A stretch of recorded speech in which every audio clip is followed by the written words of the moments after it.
السلام علیکم ورحمۃ اللہ وبرکاتہ۔ نحمد و نصلی علی رسول الکریم، اما بعد۔ محترم سامعین حضرات، آج کا ہمارا موضوع ہے اسلامی بھائی چارہ، یعنی ایک مسلمان کے دوسرے مسلمان پر بہت زیادہ حقوق ہوتے ہیں، جس میں سے ایک حق یہ بھی ہے کہ وہ ایک دوسرے کی مدد کرے۔ نبی کریم صلی اللہ علیہ وسلم کا ارشاد مبارک ہے، من کان معہ فضل ظہر فلیعد بہ علی من لا ظہر لہ ومن کان لہ فضل من زاد فلیعد بہ علی من لا زاد لہ، رواہ مسلم۔ ترجمہ: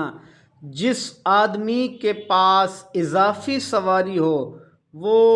اسے اس شخص کو دے دے جس کے پاس سواری نہ ہو، اور جس کے پاس کھانے پینے کا اضافی سامان ہو وہ اسے دے دے جس آدمی کے پاس کھانے پینے کا سامان نہ ہو۔ یعنی ابو سعید خدری رضی اللہ تعالیٰ عنہ فرماتے ہیں کہ آپ صلی اللہ علیہ وسلم نے سواری اور کھانے پینے کے سامان کے علاوہ اور بھی کئی چیزوں کا ذکر کیا، یہاں تک کہ ہم نے یہ سمجھا کہ ضرورت سے زیادہ کسی بھی چیز پر ہمارا حق نہیں ہے۔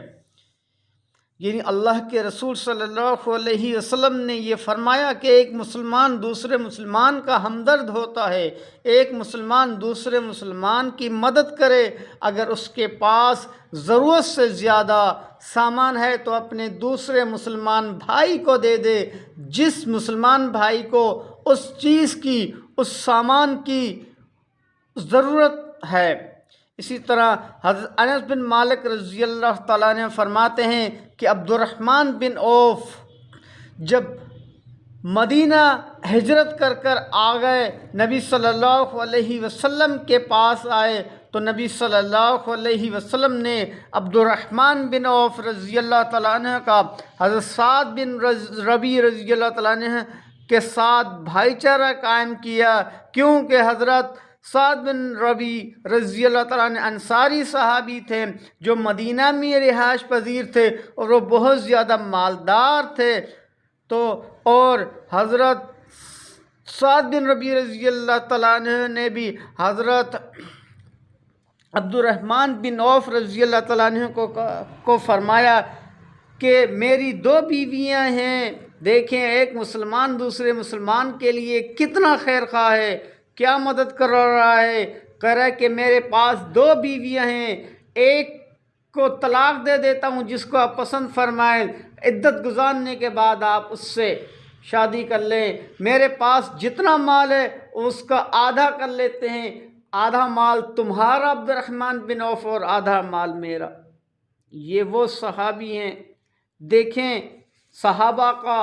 جذبہ کیا، اس طرح کا جذبہ تھا، کیا بھائی چارہ قائم کیا اللہ کے رسول صلی اللہ علیہ وسلم نے۔ حضرت ابن عمر رضی اللہ تعالیٰ عنہ فرماتے ہیں کہ ایک وقت تھا جب کوئی شخص اصل مسلمان بھائی پر دینار و درہم کو ترجیح نہ دیتا تھا، جبکہ آج ہمیں مسلمان بھائی کی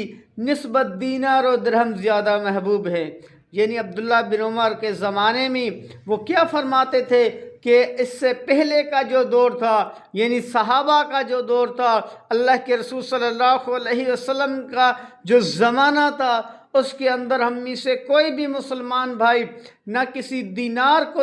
ترجیح دیتا تھا نہ درہم کو، یعنی دنیا کی کوئی وقت نہیں تھی، اور آج ہم دنیا اور دولت کو ترجیح دیتے ہیں۔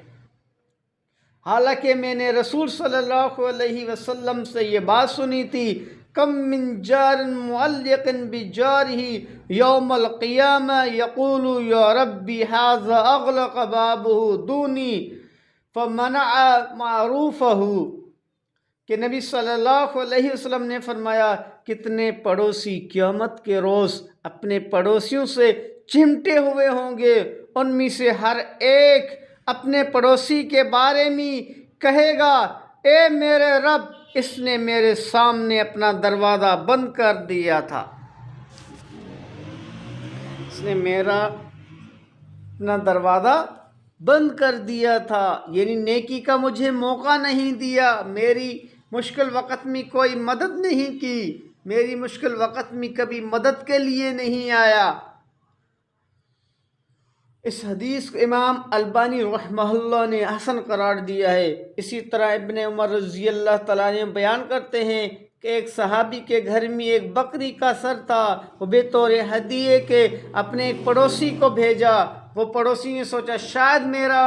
پڑوسی اس کا زیادہ مستحق ہے، اس نے دوسرے کو بھیجا، حتیٰ کہ 7 گھروں سے ہو کر وہ دوبارہ بکری کا سر، بکری کی منڈی دوبارہ اس صحابی کے گھر میں آ گئی۔ پھر اسی پر یہ آیت نازل ہوئی وَيُسْرُونَ عَلَىٰ أَنفُسِهِمْ وَلَوْ كَانَ بِهِمْ خَصَاصَةٌ، وہ اپنے خود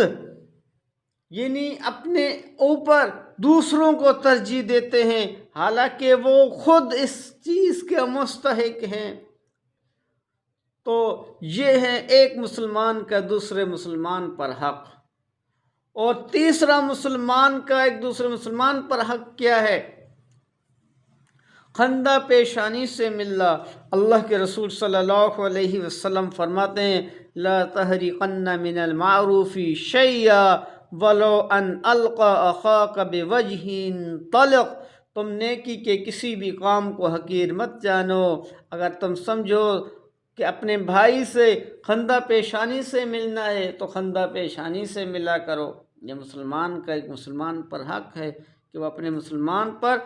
سے خندہ پیشانی سے ملے۔ ایک اور روایت میں اللہ کے رسول صلی اللہ علیہ وسلم نے فرمایا تمہارا اپنے بھائی کے سامنے مسکرانا صدقہ ہے، نیکی کا حکم دینا بھی صدقہ ہے، برائی سے منع کرنا بھی صدقہ ہے، بھولے ہوئے آدمی کو راستہ دکھانا بھی صدقہ ہے، آدمی کو راستہ دکھانا بھی صدقہ ہے، کمزور نظر والے کو دکھانا تمہارے لیے زیادہ صدقہ ہے، راستے پر پڑے ہوئے پتھر کو، کانٹے کو، ہڈی کو، کسی بھی چیز کو ہٹانا یہ بھی تمہارے لیے صدقہ ہے، اپنے ڈول سے بھائی کے ڈول میں پانی ڈالنا بھی تمہارے لیے صدقہ ہے۔ تو میرے محترم بھائیوں، ہمیں چاہیے کہ ہم اخلاق حسنہ کے ساتھ ساتھ اسلامی بھائی چارے کو بھی قائم رکھیں، اور اسلامی بھائی چارہ ایسا بھائی چارہ ہے جس کے اندر خیر ہی خیر ہے، اور ہمیں ایک دوسرے کی مدد کرنی چاہیے۔ اسلامی بھائی چارہ یعنی ایک دوسرے کے ساتھ مل جانا، ایک مسلمان دوسرے مسلمان کا حصہ ہوتا ہے۔ اللہ کے رسول صلی اللہ علیہ وسلم نے فرمایا ایک مسلمان دوسرے مسلمان کے لیے ایک جسم کی مانند ہے، جس طرح اگر کسی انسان کے جسم کی کسی بھی اعضاء کو درد یا تکلیف محسوس ہوتی ہے تو پورا جسم اس تکلیف سے چلا اٹھتا ہے، یعنی پورا جسم اس تکلیف کو محسوس کرتا ہے۔ اسی طرح اگر ہمارے کسی بھی مسلمان بھائی کو کوئی تکلیف ہے، کوئی مصیبت ہو یا کسی کو کوئی پریشانی ہے تو وہ سمجھو اس کی پریشانی نہیں بلکہ وہ ہماری اپنی پریشانی ہونی چاہیے، کیونکہ ایک مسلمان دوسرے مسلمان کے لیے ایک جسم کی مانند ہوتا ہے۔ اللہ تبارک و تعالیٰ سے دعا ہے کہ اللہ تبارک و تعالیٰ ہمیں قرآن و حدیث پر عمل کرنے کی توفیق عطا فرمائے۔ وآخر دعوانا الحمدللہ رب العالمین۔ السلام علیکم ورحمۃ اللہ وبرکاتہ۔